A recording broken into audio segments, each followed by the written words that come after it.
Shabbat Shalom. The portion today in the book of Leviticus begins in chapter 9, but we're going to start in chapter 11. The name of the portion is Shmini. Shmini. And we see it here. We have chapter 9 here for a little bit. You see the word eighth, or the number eighth. That's the meaning of that word, and you see it right underneath it, Shmini. But we're going to go into chapter 11, and who can tell me what's on Leviticus 11? The death. The what? Death of Aaron's son. Chapter 11? No.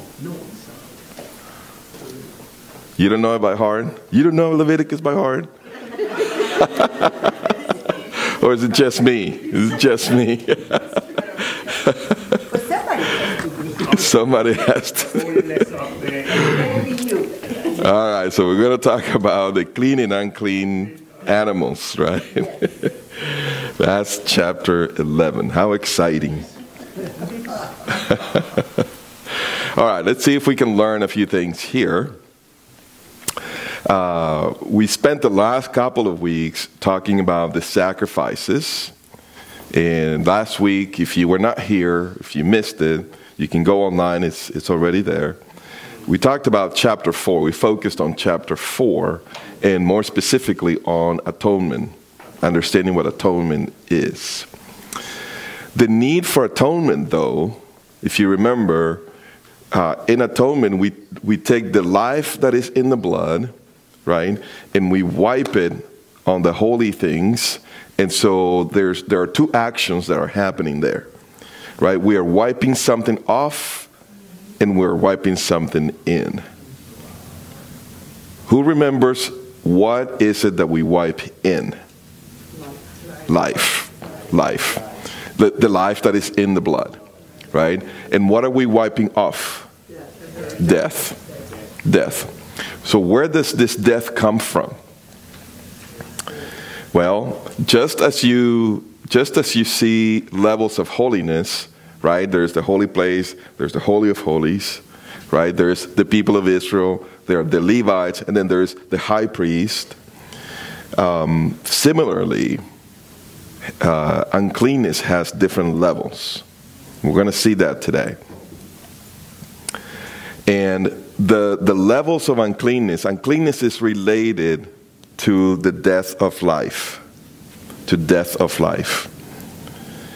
And we're going to see that probably not so much today, but a little more next week. For this week and the next 2 weeks, we're going to talk about the system of clean and unclean as we go through chapters 11 through 16. And so we're going to dig a little deeper next week into it.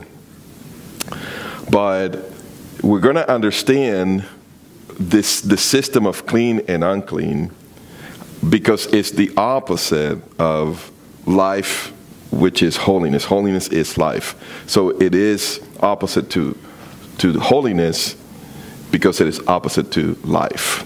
So uncleanness is always related to death, to loss of life or death.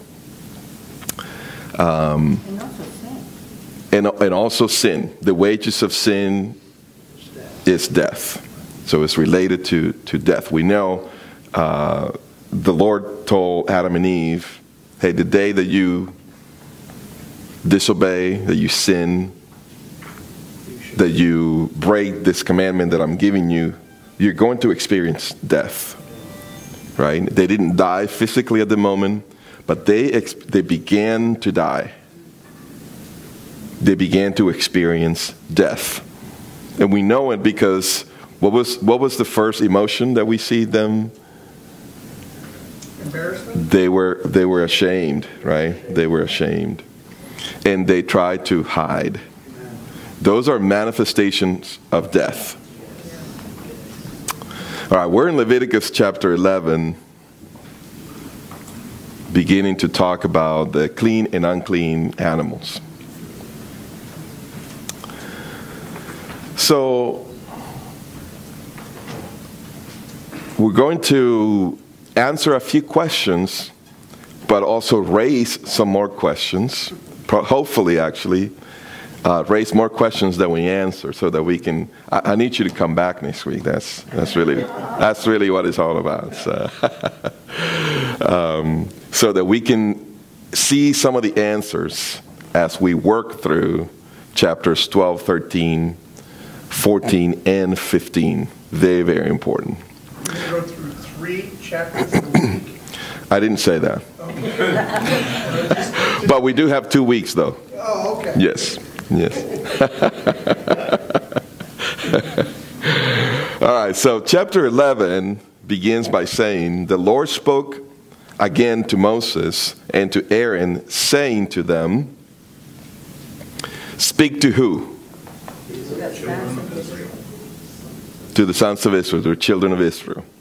There are some occasions in chapter 6, I believe, chapter 6 and 7, in which the instructions are for Aaron and his sons, because they deal with the instructions to the priest in how to handle the blood, the fat, and the refuse, or the rest of the refuse, the rest of the animal, how to burn it, etc. These are instructions that become now technical instructions for the priest only, right? You and I, as non-priests, we don't get to handle the blood. In some, early on, the person who offered the sacrifice actually did the cutting of the throat. But as I understand it, later on, they didn't actually even do that. And so there are instructions that are specifically for Aaron and the priest. Here, though, we have instructions, and we can say this is for all Israel, right? But here's what we need to understand here. These instructions are not for non-Jews. That's 2 negatives. You want to repeat them? I want to repeat that. The positive will be these instructions are for Israel, excluding non-Jews. There's your 2 negatives in a better way. Excluding, that's a negative, right? Excluding non-Jews. Now, why do we say that? Does that sound like, okay, am I second-class citizen, if I'm not a Jew? This has to do, again, with levels of holiness, right?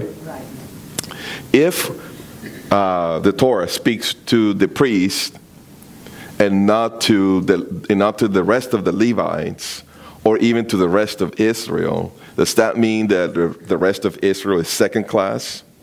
No, right? Remember the rebellion of Korah? Korah and his buddies, they were Levites, but they wanted priestly duties. They were not happy that they had already a level of holiness higher than the rest of Israel, right? And the Messianic movement experiences some of that. And I believe it's because of the lack of correction and clear teaching and honestly freedom ministry, which is obviously the hallmarks of Sukkat Shalom, right? That we all find ourselves the same at the foot of the cross, but also different with distinct callings in our ethnic backgrounds. And there is no trying to reach for someone else's responsibilities.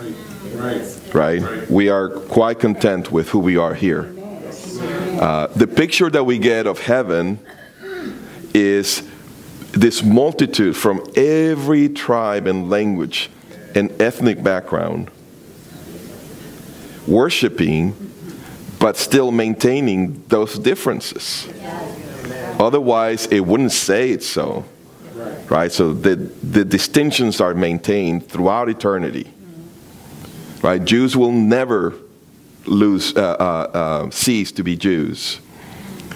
And there will not be a watered down of these differences. Because we will all be content with how the Lord created us and in our circumstances. He has a purpose for each one of us.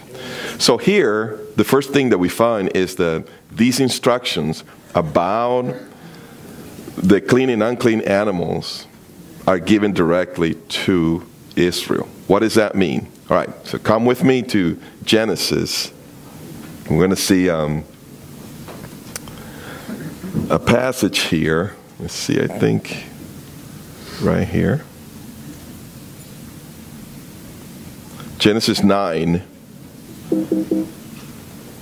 So Genesis 9:2, it says, the fear of you, so they're off the ark, right? And the Lord speaking to all of humanity, which is Noah's family, right? They're not descendants of Abraham, obviously. They came before Abraham. So this is all of humanity. This represents all the nations, Gentiles. So it says, the fear of you and the terror of you will be on every beast of the earth and on every bird of the sky, with everything that creeps on the ground, and all the fish of the sea into your hand they are given. Every moving thing that is alive shall be food for you.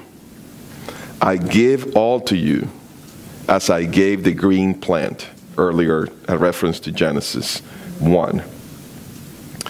So, every moving thing that is alive shall be food for you.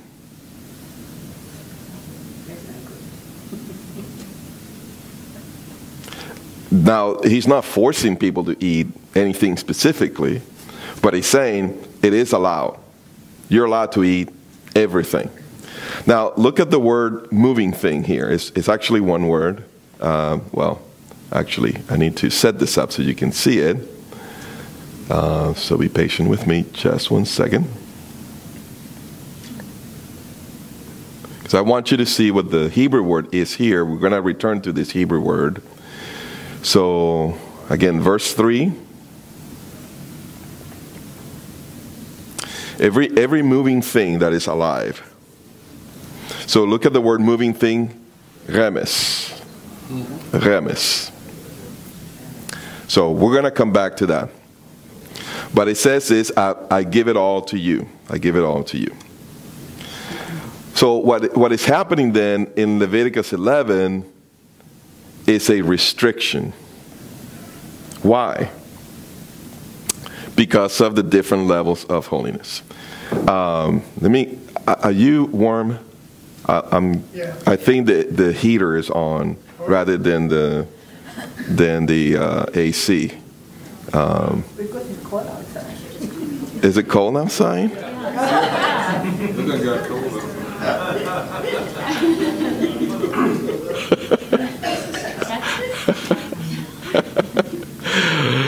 All right.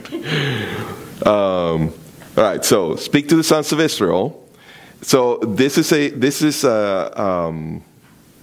then a restriction, a dietary restriction, but for a reason. This is related to the levels of holiness. But it's related to everybody. The restriction. No, that's the point of what we're saying, that the restriction is for the people who have a higher level of holiness, physically speaking. So here's what we need to understand in order to do justice to what this is teaching. In the book of Hebrews, we are all believers are told, you can come. In fact, it is a command. Come to the Holy of Holies, to the throne of grace, as if you were a high priest. Right? No restriction. Why? Because it's in the spiritual realm. But we know if it was in the physical realm, if you try to approach, you'll get killed. So there is a difference between worshiping in the heavenly realm, right, in the spiritual realm, to worshiping in the physical realm. So if we had a temple today, not even all Jews will be able to go into the holy place, right? Because they're not from the right tribe. So these are levels of holiness.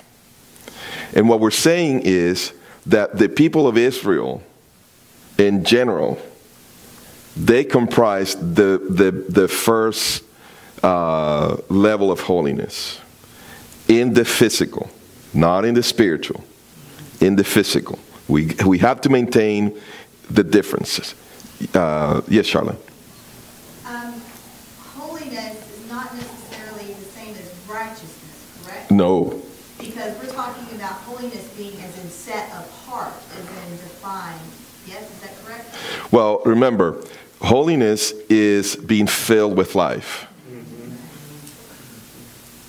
So there is a level, there are levels of being filled with life that they differ. And with each level comes a different calling. Right? So if you have a Levite, they have a higher level of holiness than a regular Israelite. Right? But a priest from the family of Aaron has a higher calling, a higher level of holiness than the Levite.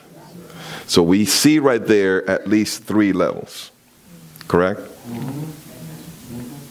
So this is in the physical, right? In the natural. Because spiritually speaking, every believer, no matter what their background is, has access to the Holy of Holies, Amen. Spiritually speaking. Amen. So, with each level of holiness comes a different calling and a different level of responsibility. So what this is saying here then, Leviticus 11, is that although for all the nations they are allowed to eat of any kind of animal, and there's no guilt in that, for the people of Israel, they have a restriction in their diet. They have a restriction. Now, here's where it gets beautiful, to just be honest with you.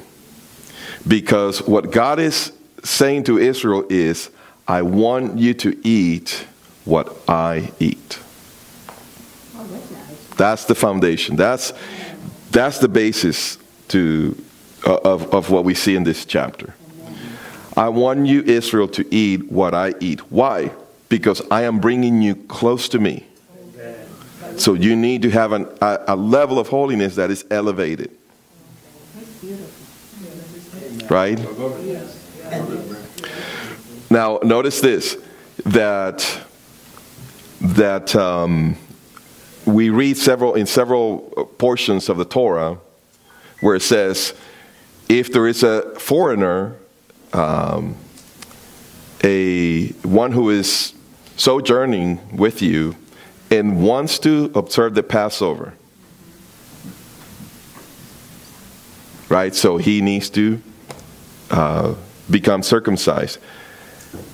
In a way, elevating his level of holiness, because he's going to partake of a meat that has been sacrificed. That's the Passover. And he doesn't have to do it, but if he wants to observe the Passover, in other words, he wants to worship the true God of Israel, then his level of holiness is going to change somewhat. Right? So the key then is that God is saying, I want you to eat what I eat because I am bringing you near to me. Remember, Leviticus is all about drawing near to God. And so that's when we look into the details, that's what we see here. That Israel is allowed to eat only the animals that they are also allowed to sacrifice. And those who are like those. So there is a little bit of an extension there. You can only eat what I eat, and those who are like them.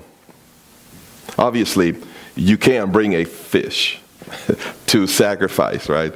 Nowhere in Leviticus. I looked. Just kidding. You cannot bring a fish as a sacrifice, right? But the Lord has expanded that a little bit, right? Because the main diet then is comprised of the animals that are allowed to approach the altar. Amen. And that is elevating Israel's level of holiness. Now, nowhere is there a prohibition for non-Jews to say, okay, you are forever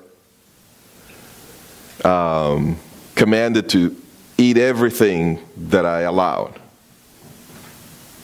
That's not how it works. In other words, you can take it upon yourself to say, I am going to eat also the way my God eats. And I'll give you a couple of reasons to do that.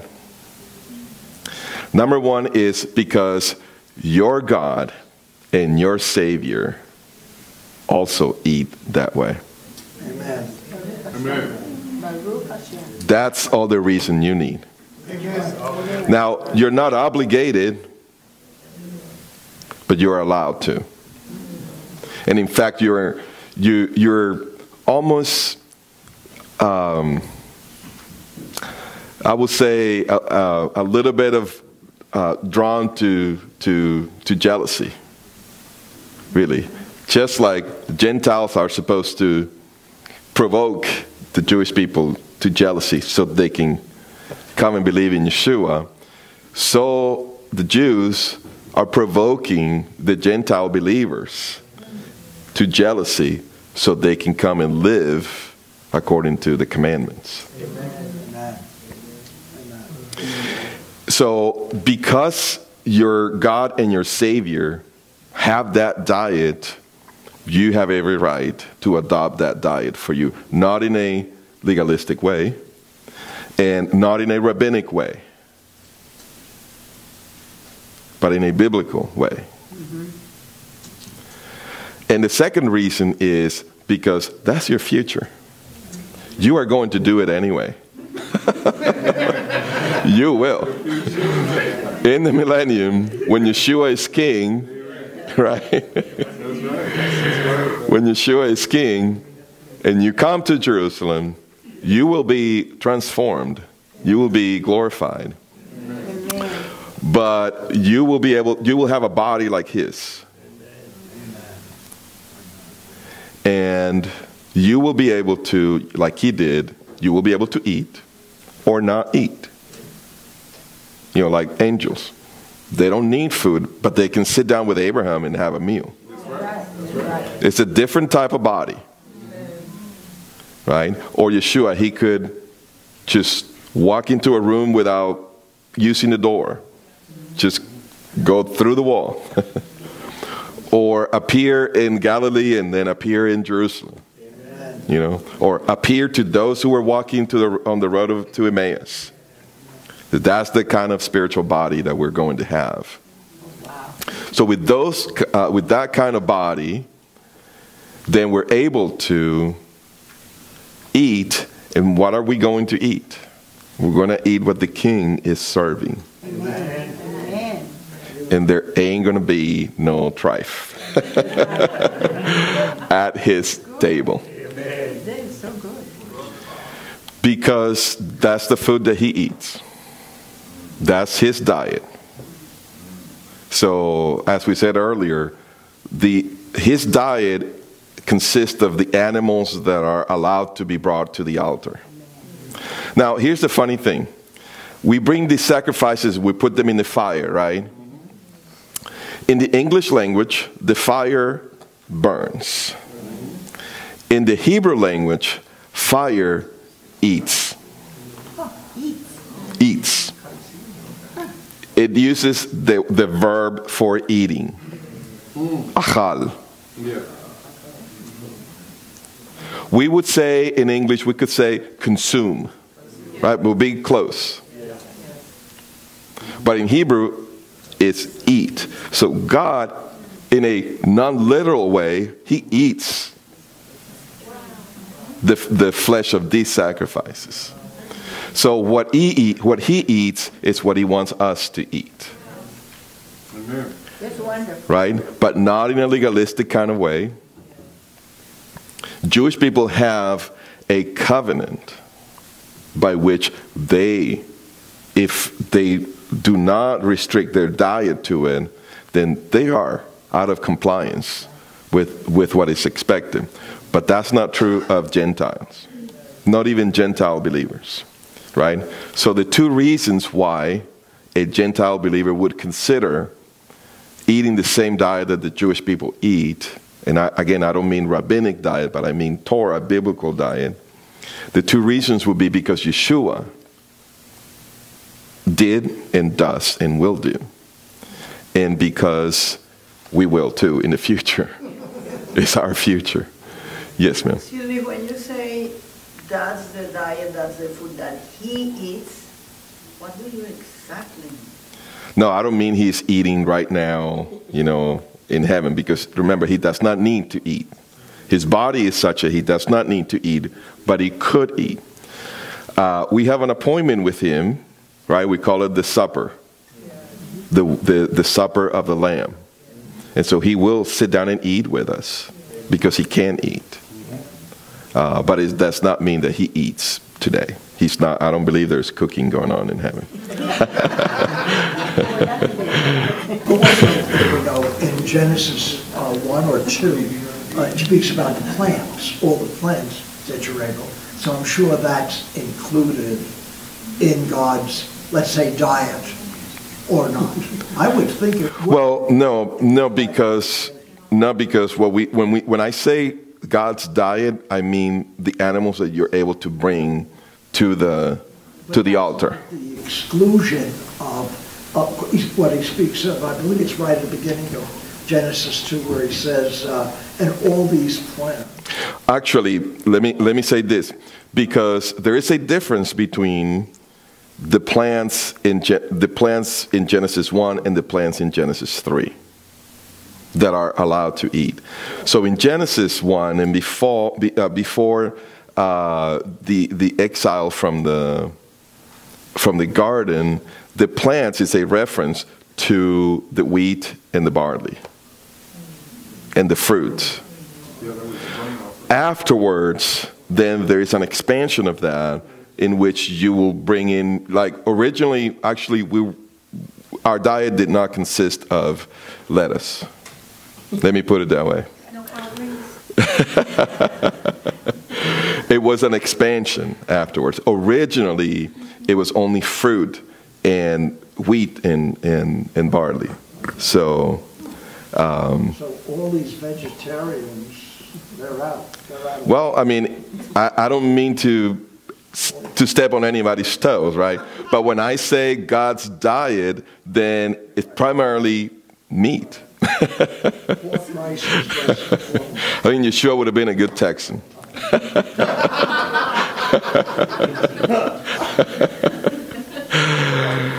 All right, there's so much more to go here.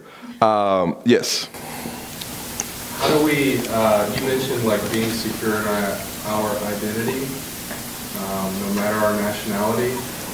And I'm just reminded of Paul in Acts to talk about this person need to be circumcised or eat such and such. So how do we, is it almost a disregarding of grace and what Yeshua did if we go to the extent of being circumcised or eating kosher, not legalistically, but taking part in this? Like, does that abuse, not respect the differing nationalities? No. Should be secure in that?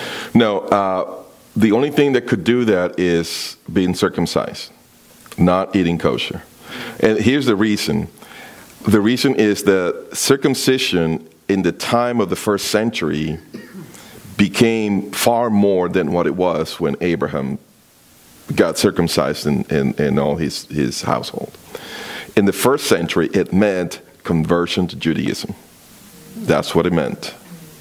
And so, and what conversion to Judaism means and meant and means even today is taking upon yourself the yoke of all of the tradition and the yoke of the authority of the rabbis. So in essence, you're saying the only way I can be pleasing to God is by observing rabbinic commandments. That's where you are walking outside of grace. But if, I mean, you can begin eating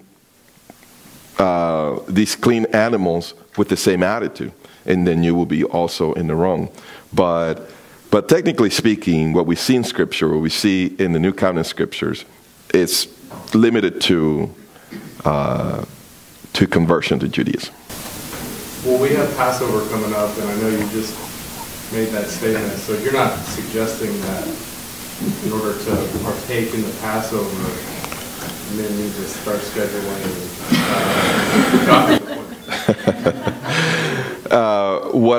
what it is, you know, we also use the example of being able to come into the Holy of Holies in the spiritual realm.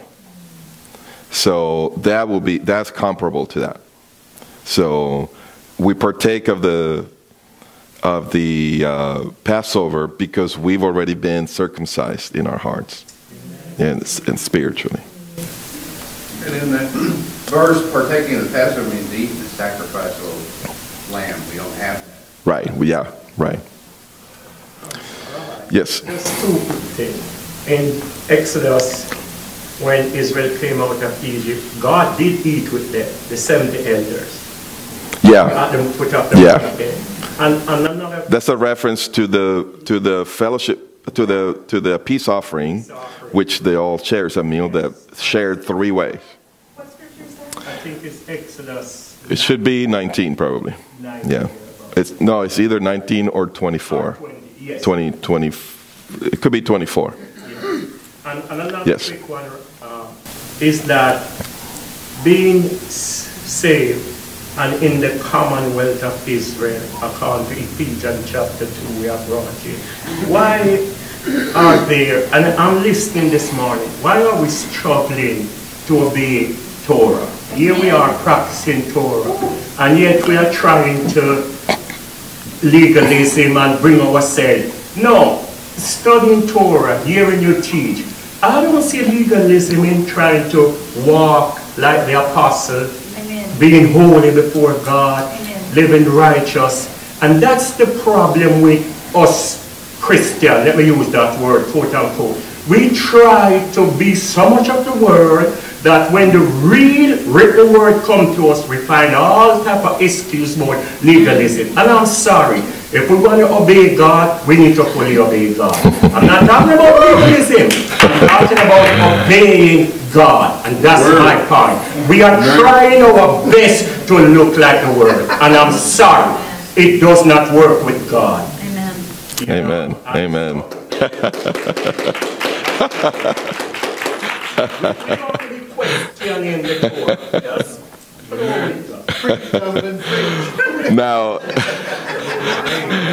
Now, there is a place for that, and I love that. There is, however, unfortunately, the possibilities of misunderstanding that, because these things have various meanings for everybody, for a lot of people. Because when you say obey Torah, I know you. But when somebody else says obey Torah, they mean rabbinic. I know that's not what you mean. No, sir. But that's what they mean. So I can issue just a black and white call to obey Torah, because of the misunderstanding. In some people's minds, they will understand something different. So what we have to do is accomplish the same by going into the details of explaining the differences and the details and anticipating the misunderstandings and answering the questions before they're even raised. That's right. Well, there is a place for everything, because when you stand up here, you function in a way that I don't, and I can't pretend to be you. And so that's why we have different gifts and we contribute differently to the body. Yes? Just quickly, I think that's why we need to pray for the church as a whole, because many churches don't present this. They don't have that understanding. You do. Right. And because they don't have the understanding, that's why so many people don't want to, they're looking at the law as legalistic. Yeah, that's true. Versus the law as being teaching. Yeah. Freedom. Yeah. Exactly. And so I think with that said, we need to take a position and pray for the church as a whole. Because we need to be healed in that area. We need freedom in that area. Yeah, there's no doubt that the enemy has placed partial blindness on the Jewish people so they don't see Yeshua, and has placed partial blindness on the church so they don't see the Torah. That's why we need to be taught. Yes. That's why it needs to go out and be taught. Right. Leviticus would very much be milk, because Leviticus is taught to you when you're 5 years old. This is like very foundational, very elementary stuff. Now you can take Leviticus and then go deeper into it, and you'll come away with some really profound teachings. And so the scripture can function at different levels. So I can't, in a way, I can't say categorically yes or no, but it's a qualified yes. Yeah. Now let me say a couple of things, because we're starting to run out of time. Shocker. And we're still in verse 2. Look, I was prepared to teach the entire chapter. Look at that. See, the entire chapter. We're still waiting for that to happen. Yeah. You're not holding your breath, right? No. Yeah, didn't think so. Joey, yes. When we talk about that, the teaching we're getting here is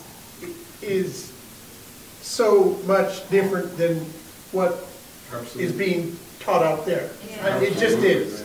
So if you go slow, that's good. I'm not that smart. We'll go at Bob's speed. At the speed of Bob.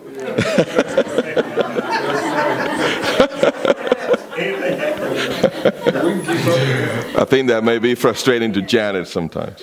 But we're not going to get into that. We're not going to get into marital. All right. Couple of things. Everybody tries to understand, okay, why? Why these animals and why not the others? Okay, I get it, split the hoof and chew the cud. That's basic. But why that? Why those? Is it because they are unhealthy? Is it because they eat trash? Is it because they, swim in the mud? The answer is a horse eats exactly the same thing that a cow does. And yet the horse is unclean and the cow is clean. And what their diet is very healthy compared to the pig. So you can't say it's based on what they eat, or even in the health that is in their flesh. It's not based on any of that. So here's the thing. I've mentioned to you that in the year, I think it was 2001, and I remember this because it was around 9/11. That's when I began to study Leviticus. And honestly, I'm not past chapter 16 yet, so I'm probably going about a chapter a year. So, or actually slower than that. But But I'm lagging behind a little bit. But here's the thing. So I discovered this author, these books by this rabbi who was not a believer, but he passed away 5 years ago or so, 10 years ago, something like that. But he was the world-renowned foremost authority on the book of Leviticus. What was his name? Jacob Milgram. Milgram. Conservative rabbi. And if you find his commentary series, you're going to find that it has 3 volumes. The total of the 3 volumes is about over 2,000 pages. And he's not commenting on the New Testament or the book of Hebrews. Now, who has so much to say about Leviticus? Who can write 2,000 pages on Leviticus? He. So that's how detailed this is. That's how detailed this is. To be honest, there are places in which, for some of you, you're going to understand, you're going to relate to this. There are places in which he corrects the Mishnah. Yes, he corrects the rabbis. Not 1 or 2 places. It happens frequently. Is he right on, though? I mean, is it... Yeah. Does it line up with Scripture at all, though? That's the thing. Rabbinic commentary is not infallible. It's man commentary. Well, I mean, his thinking. I'm just wondering, in his correction. Yeah. Okay. Yeah. Wow. Yeah, he's going to offer, different views and different things, and yeah, it's phenomenal. All of this to say to you that when he talks about chapter 11, and he goes through all of the theories, there are like 10 theories as to why these animals and not others. At the end of all of the theories, here's his conclusion. We don't know. We don't know.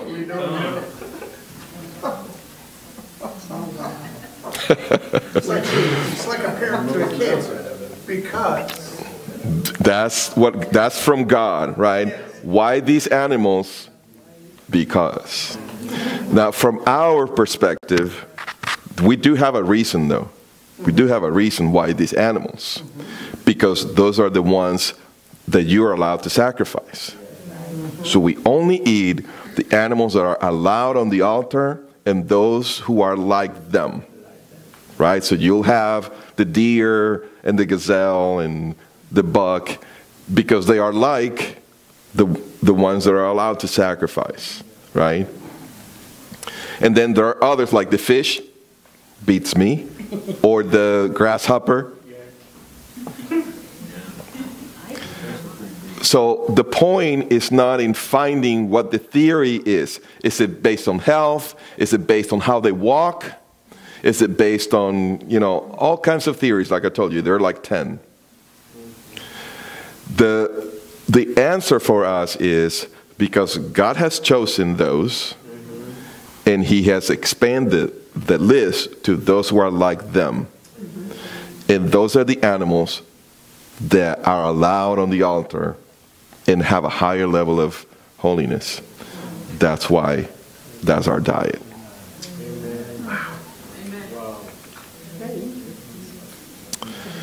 Whew, I wish I could really get into the chapter, but maybe next week a little bit, because a few of the things in chapter 11 will help us understand the rest of the clean and unclean system. So maybe we'll start in chapter 11 next week. After the oneg?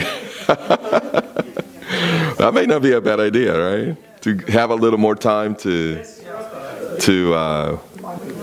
go over some of these things. All right. Let's see if next week we can have an hour or an hour and a half after oneg. Yes. You got Passover 2 we have Passover reading goes over 2 weeks, so it slows down. Okay, that will give us more time. Good. Good. Thanks, Wes. All righty. Let's be back in about 5 minutes. Thank you, guys.